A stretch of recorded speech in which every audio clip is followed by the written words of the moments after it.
May the 5th, 2020. As you're looking at information that's coming from the Atlanta Journal-Constitution, and it says the Georgia Department of Public Health has announced that the United States Center for Disease Control and Prevention, the CDC, and county health boards are together sending teams of government agents to randomly selected homes in 2 Georgia counties. These teams of government agents are charged with asking questions, including about household members, health, and, get this, extracting blood from all the people living in the homes. The reason given for the home visit is, of course, the virus.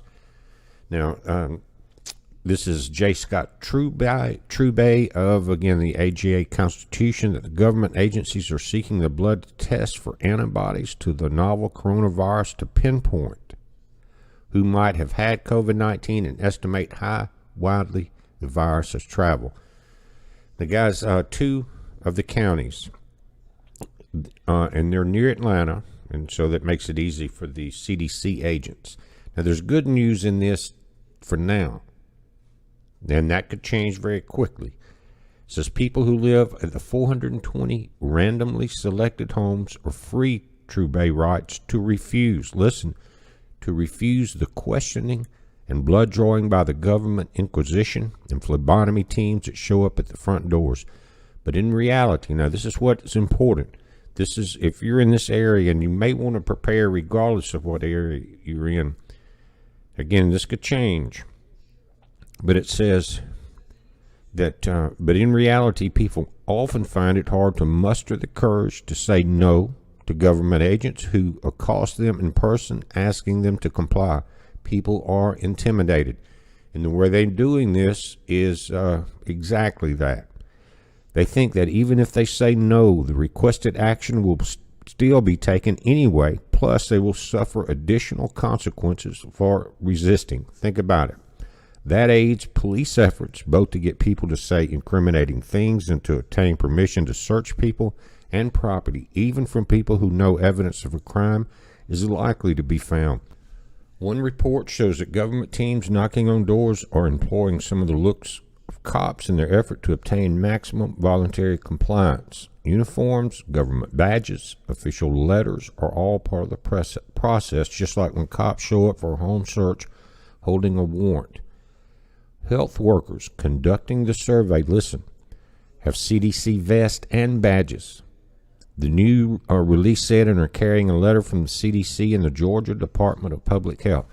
So the reason I'm doing the video is so that you can prepare yourself for your answer. If they catch you off guard, the report and the evidence shows that most people will just comply, even though they know something's wrong. But if you're mentally prepared and you know that it's coming, then you won't, you will have the ability for the time being to say no. That's why I'm doing this. Plus, the goal of the people running the program is that the maximum number of people comply. Simply show up, look very authentic and very dominating, and get compliance. Now, what are they going to do with the blood test? They say they're looking for antibodies. Now, I'm sure it's going to be pretty effective because not everyone pays attention, but it says the goal of the people running the program is that the maximum number of people comply. It says he quotes the Georgia Department of Public Health Commissioner Kathleen Toomey putting it this way: we encourage everyone who is visited by the teams to participate in this very important survey that can help public health officials assess how widespread COVID-19 is in certain areas. Now, in today's Washington Times, they discuss in details the disturbing nature of the knock and draw blood program. And she points out that a government that really was seeking volunteers instead of seeking to pressure people would act differently. She says government officials could just as easily put out a notification in the mailbox or online or via social media or over the television and radio airways asking for citizen volunteers to come down to local health department clinics and donate blood for the purpose of tracking COVID-19, for the purpose of helping the investigation to the spread of the virus. Seeking volunteers through those methods puts the control in the hands of the citizens. Those ways make clear the blood offerings are completely voluntary. And again, they're going to be asking you a lot of questions. Are you sick? Has someone been sick? Will they quarantine you? This looks like a program that could expand countrywide. In fact, it fits in well with moving into a forced vaccination and digital certificates next phase of the coronavirus crackdown.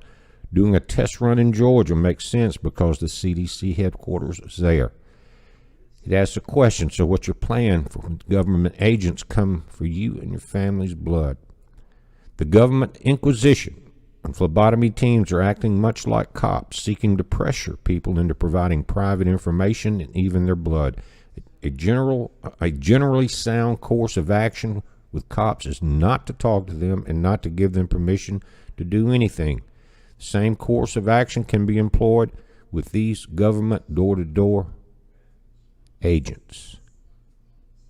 And again, it's about being mentally prepared for this to happen. So you're not just caught off guard. Sure, come on in. It looks official. Do what you need to do.